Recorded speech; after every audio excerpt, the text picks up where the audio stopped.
বললে ধন্যবাদ, না বললে ধন্যবাদ। ওনাকে বক্তব্য দেন, আপনারা বসেন বসেন, আপনারা বসেন। যে ষড়যন্ত্রটা হলো ফেসিবাদী আওয়ামী লীগ যেইভাবে বলতো একদিনও শান্তিতে থাকতে দেবে না, ঠিক একইভাবে এখনো দেখি বিরোধী দলের বন্ধুরা ফেসিবাদীর মতোই তারা বলে যে তারা আমাদেরকে একদিনও শান্তিতে থাকতে দেবে না। পার্লামেন্টও বলে, পার্লামেন্টের বাইরেও বলে। মাননীয় স্পিকার, মাননীয় স্পিকার, না বললে ধন্যবাদ, না বললে ধন্যবাদ, না বললে ধন্যবাদ। মাননীয় স্পিকার,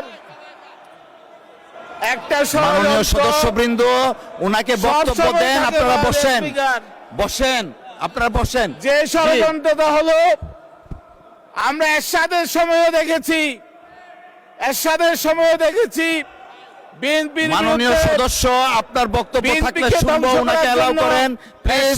টেক ইউর সিট, সমস্ত member of parliament please take your seat, এরশাদেই বিলুপ্ত হয়ে গেছে জাতীয় আপনাকে পার্টি, পরে দিব, বসেন দয়া করে।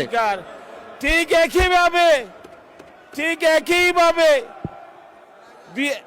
একইভাবে আওয়ামী লীগও বিএনপিকে দমন করার জন্য 15 বছর ফেসিবাদী কায়দায় বিএনপির মানুষকে নির্যাতন করেছে, নেতাদের নির্যাতন করেছে, নিপীড়ন করেছে, কিন্তু বিএনপির কিছু হয় নাই। এই ফেসিবাদ আওয়ামী লীগেই পালিয়ে যেতে হয়েছে আওয়ামী লীগকে।